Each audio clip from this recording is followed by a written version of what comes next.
Ассалаумағалейкум, ардақты ағайын. Менің АК-79 каналыма қош келдіңіздер. Қазақтың қай руын алсақ та, әр қайсысында айбынды батырлар толып жатқаны белгілі. Қазақ тарихындағы ең қилы кездерде, міне осы батырлар елді соңына ертіп, жол баяндап, қорған болғанның арқасында бүгін біз кең байтақ жерге иелік етіп отырғанымызды білуіміз қажет. Қазаққа осы кең байтақ жер аспаннан салбырап түскен жоқ, және де қазаққа ел мен жерін ешкім сыйлыққа да тартпаған. Бабаларымыз ақ білектің күшімен, ақ найзаның ұшымен, қызыл тілдің әділдігімен осы жерді бізге аманат етіп қалдырған. Сондықтан да осы ел мен жерді, тіл мен дінді аялап, келесі ұрпаққа мұраға тастау қазіргі қазақтардың басты мақсаты. Бүгінгі менің бейнеролигім осындай асқарлы қазақ батырларының бірі, есімінен жау шошыған керемет қолбасшы, қазақ даласындағы ең көне рулардың бірі болып саналатын Қаңлыдан шыққан Сарыбұқа батырға арналады. Өкінішке орай бүгін біз осы Қаңлы Сарыбұқа батыр туралы аз естіп, керекті деңгейде мадақтап жатпағанымыз білінеді. Бірақ Қаңлы Сарыбұқа батыр өз кезінде осы қазақ даласын аман алып қалғандардың бір екендігін әрине ұмытпауымыз қажет. Сонымен Қаңлы Сарыбұқа батыр деген кім? Қаңлы Сарыбұқа мөлшермен 1602 жылы дүниеге келіп, заманына қарай ерте ер жетіп, ел мен жер үшін атқа 14-15 жасында қонған деген ауыз деректері бар.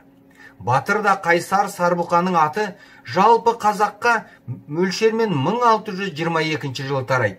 Сол жылы Тобыл өзені бойында қалмақтармен үлкен соғыс болды. Сонда қазақ әскерін басқарып тұрған еңсегей бойлы ер Есім ханға жасы 20-дан енді ғана асқан Сарыбұқа келіп, дәстүрлі жекпе-жекке қазақтың атынан шығуды сұрайды. Өзі асқан батыр болған Есім хан алғашында Сарыбұқаға сенімсіздікпен қарайды. Бірақ жас жігіттің жалындап тұрған жанары ақырында ханды көндіріп, Есім хан Сарыбұқаға рұқсатын берді.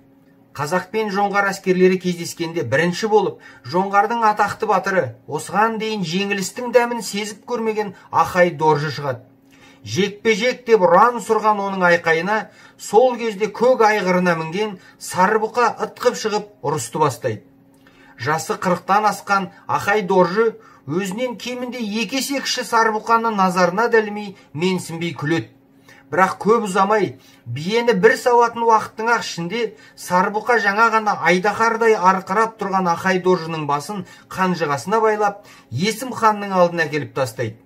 Міне Сарыбұқаның қайратты мен найзагерлік даңқы сол кезде шығып, қазаққа ол енді Қаңлы Сарыбұқа батыр деген атпен белгілі болады. Тағы да бір айта кететін жай, тура осы шайқаста жас Сарыбұқа өзі секілді басқа да жас батырлармен танысып, достасып кетеді.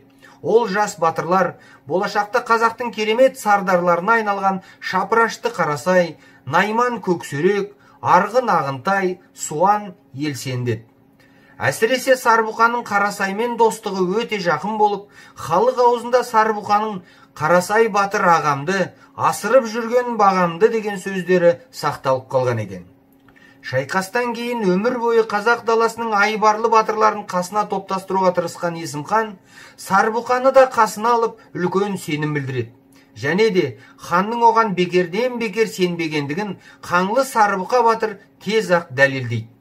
Аздаған уақыттың ішінде Қаңлы Сарыбұқа батыр 100 басыдан бастап түмен басы, яғни 10 мың сарбазды басқарушы дәрежесіне дейін көтеріледі. Енді Есім хан Қаңлы Сарыбұқа батырды Қаңлы мен Шаңышқылы руларының қолына басшылыққа тағайындап, қасынан тастамайтын бас батырларының біріне айналдырады. Қаңлы Сарыбұқа батырдың айтарлықтай тағы да бір үлкен ерлік көрсеткен жері 1627 жылы Каспий теңізінің батыс жағалауында қалмақтармен болған үлкен соғыс. 83 күнге созылған бұл шайқаста қазақтар қалмақтарды жамсатып салды. Негізінен бұл соғысқа Есім ханның өзі бірақ қатыспады. Бірақ ханның бұйрығымен 20 мың әскер қалмаққа қарсы аттандырылып, әскерге қолбасшы болып Шапырашты Қарасай, Арғын Ағынтай, Найман Көксерек, Қоңырат Алатау, Қаңлы Сарыбұқа және Тана Жиембет тағайындалды. Қан төгіс майданда қазақтың менмін деген батырлары қалмақтың ең мықты бақадырларымен бақ сынасып, қатарынан бірнеше жекпе-жек өткізгені туралы ел аузында әлі күнге дейін бірнеше аңыз әңгімелер сақталған. Мысалы, Қоңырат Алатау батыр мен Шапырашты Қарасай батыр қатарынан 9 күн жекпе-жекке шықса, Ағынтай батыр майдан алаңында 7 күн, Көксерек батыр 6 күн тұрса, Қаңлы Сарбұқа батыр осы шайқаста жекпе-жекте 5 күн тұрып, қалмақтың Дамба Доржы, Гуши Ноян сияқты бетке ұстар батырларын найза ұшына түйреген екен. Ақырында қазақтың батырларын жекпе-жекте жеңе алмайтынын түсінген қалмақ кейін жалпы ұрысқа көшеді. Бірақ мұнда да қазақтың әскері бой бермей, ақыры қалмақтар орыс жеріне қарай қашты. Қаңлы Сарбұқа батыр осы шайқаста бір құлағынан айырылып, Түркістанға шұнақ болып қайтқан екен. Түркістанға келген батырға Есім хан қалжыңдап, «Ей Сарбұқа, құлағың қайда?» деп сұрағанда, Сарбұқа батыр, «Құлағымды жайықты жұтпақ болған қалмаққа бердім» деп, кейін бұл сөз мақалға айналып кеткен екен. Сол кездегі жеңістің бір дәлелі ретінде қазақ арасында мынадай жыр үзіндісі де сақталып қалған. Қарасай мен Ағынтай, Көксерек пен Алатау, Жиембет пен Сарбұқа ежелден бәрі дос еді, қалмақтарды жамсатып, көңілдері қош деді. Жалпы Қаңлы Сарбұқа батыр Есім ханның 1622-1628 жылдардағы барлық жорықтарына қатысып, ерлік көрсеткен қазақ батырларының бірі. Алайда тура осы кезеңде Қаңлы Сарбұқа батыр қатысудан бас тартқан бірақ жорық болған еді. Ол Есім ханның Ташкент билеушісі қазақтың тағы бір ханы Тұрсынға қарсы ұйымдастырылған жорық еді.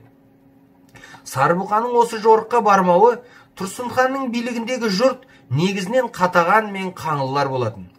Жорықтың аты жорық, кінәлі хан болса да, жазатайым басқа жұрттан найза ұшына ілігуі кәдік. Ал Сарбұқа батыр болса, нақақтан нақақ өз туыстарының қанын төккісі келмесе керек. Және де Есім хан батырдың бұл әрекетіне түсіністік танытып, жорыққа қатысуға мәжбүрлемеді.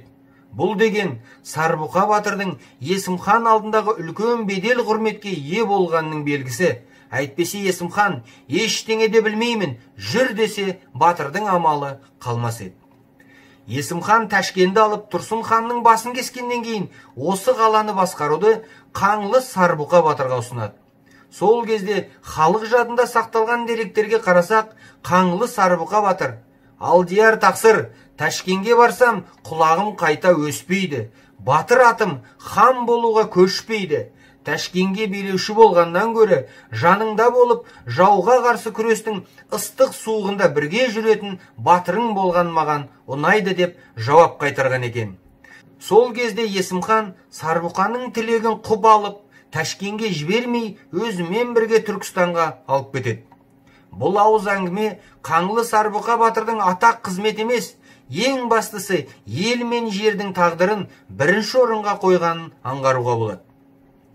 Шамамен 1625 жылдан бастап Қаңлы Сарбұқа батыр өзінің жолдастары, қазақтың әйгілі батырлары Шапырашты Қарасай және Арғын Ағынтаймен бірге Есім ханның өтініші бойынша тақ мұрагері, болашақта Салқам Жәңгір деген атпен белгілі болатын ханның ортаншы ұлының аталық тәрбиешісі болады. Есім хан 1628 жылы қайтыс болғаннан кейін Қаңлы Сарбұқа батыр Жәңгір сұлтанның ең сенімді серігі ретінде оған таққа талас үшін күресте көмектеседі. Көп жылдық текетірестен кейін 1641 жылы Салқам Жәңгір қазақ тағына отырып, Қаңлы Сарбұқа батыр қазақ хандығының сардары атанады. Енді Қаңлы Сарбұқа батыр Салқам Жәңгір әскерінің басшысы ретінде қалың қазақтың намысын жоңғарлармен соғыста қорғай бастайды. 1643 жылы Ойраттың батыр қонтайшысы бастаған 50 000 адамдық қолы қазақ жеріне басып кіреді. Сол кезде Салқам Жәңгір өзінің ең жақын батырларымен бірге Жетісу жайлауларының бірінде қонақтайды.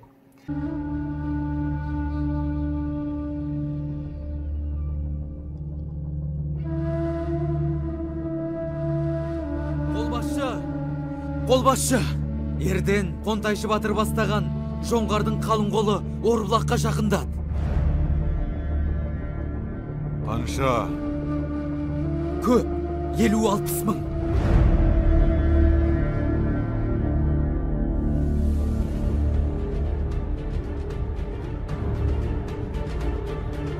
Жау келе жатыр деген хабарды ести салған Салқам Жәңгір қасындағы 600 батырмен ойраттарға қарсы шығуға бой алып, қазақтың ауылдарына дереу қол жинап көмекке келсін деген жаушы жібереді. Сол 600 батырдың ішінде қазақ хандығының сардары Қаңлы Сарбұқа батырда болған. Егер тарихи аналогия іздейтін болсақ, Салқам Жәңгір мен оның 600 батырының әрекеті кезінде Леонид бастаған 300 Спарта сарбазының ерлігімен тепетең деп айтуға болады. Жауға қалай және қай жерде тойтарыс берем деген әскери кеңесте Қаңлы Сарбұқа батыр ата-бабамыздан қалған аран әдісін еске алады. Бұл әдістің мазмұны жер жағдайына қарай ор қазып, жаудың атты әскеріне жол бермеу болатын. Енді осы әдісті Салқам Жәңгір де пайдалануға көшті. Орбұлақ шатқалында дереу орларды қазу жұмыстары ұйымдастырылып, оны осы Қаңлы Сарбұқа батыр басқарды. Кейін Салқам Жәңгір өзінің қол астындағы 600 батырын екі топқа бөледі. Ханның өзімен Шапырашты қарасай бастаған бір топ тұтқиылдан соққы беруге жұмылдырса, орда отырып, жауды алғаш болып қарсылатын екінші топты Қаңлы Сарбұқа батыр мен Суан Елтінді батыр басқарды. Міне осылай Қаңлы Сарбұқа батыр атақты Орбұлақ шайқасында маңызды рөл атқарып, ол бастаған 300 сарбаз Жалаңтөс Баһадүр 20 мың қолмен көмекке келгенше бірде-бір қалмақты ілгері бастырмады. Орбұлақ жеңісінен кейін Салқам Жәңгір Сарбұқа батыр мен Қожақ биді Жетісудағы қаңлылардың басшысы етіп тағайындап, шығыстан келген жоңғарды алғаш болып қарсы алуды бұйырады. Бұл әрине бір жағынан Салқам Жәңгірдің Қаңлы Сарбұқа батырға деген үлкен сенімін білдіреді. Бірақ екінші жағынан, әрқашан ханның қасында жүрген Қаңлы Сарбұқа батырдың керек кезінде ханның қасынан табылмағаны үлкен трагедияға келіп соғады. Шамамен 1652 жылы солтүстік шығыс Қазақстан жағынан жоңғарлар шабуылдағанда, Салқам Жәңгір азғантай қолмен Жетісудан келе жатқан Қаңлы Сарбұқа батырды күтпей, тағы да жауға қарсы аттанады. Алайда осы жолы тарих екінші рет ханға мүмкіншілік бермейді. Ұрыс алдындағы дәстүрлі жекпе-жекке Салқам Жәңгірдің өзі шығып, жоңғардың жас батыры Галдаманың қолынан қаза табады. Ханның өзінің жекпе-жекке шығуының басты себебі сол кезде оның қасында болған батырлардың бірде-бірі ханға тоқтау айтып тоқтата алмады. Егер сол кезде Салқам Жәңгірдің қасында Қаңлы Сарбұқа батыр, немесе Шапырашты Қарасай батыр, немесе Найман Көксерек батыр секілді хан алдында беделі бар сардар батыр болғанда, ханды олар жекпе-жекке шығармас еді. Міне осылай Қаңлы Сарбұқа батыр өз жасақтарымен ұрыс орнына келгенше Салқам Жәңгір қайтыс болды. Бірақ та дер кезінде келіп үлгерген Шапырашты Қарасай, Арғын Ағынтай мен Қаңлы Сарбұқа батыр жасақтары жаудың бетін қайтарып, ханның кегін қуды.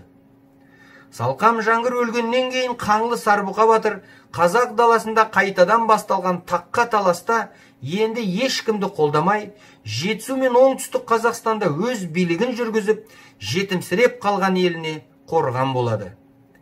Батыр жолында жүріп, батыр секілді де қайтыс болды. Кезекті жоңғар шапқыншылығына қарсы шыққан Қаңлы Сарбұқа батыр, кейбір Қытай деректеріне сенсек, шамамен 1660 жылы жекпе-жекте жау қолынан мерт болды. Міне, қазақ елінің тәуелсіздігі мен бостандығы үшін қан төккен қаһарман Қаңлы Сарбұқа батырдың өмірі осылай аяқталады. Батырдың ұрпақтары бүгінде Іле өзенінің екі бетінде, Еңбекші Қазақ ауданының Шелек өңірі мен Кербұлақ ауданында тұрады. Ал біз болсақ, осы Қаңлы Сарбұқа батыр секілді қазақтың ер жүрек батырларының есімін барынша аялап, олардың есімдерін көшелер мен мектептерге, ауылдар мен мекендерге беру арқылы, еске алу мерейтойларын ұйымдастыру арқылы ұмытпауымыз керек.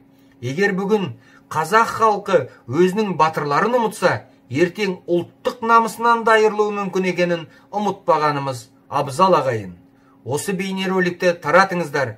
Атақты қазақтың сардары атақты қазақтың қолбасшысы Қаңлы Сарбұқа батыр туралы қазақ елі білуі тиіс.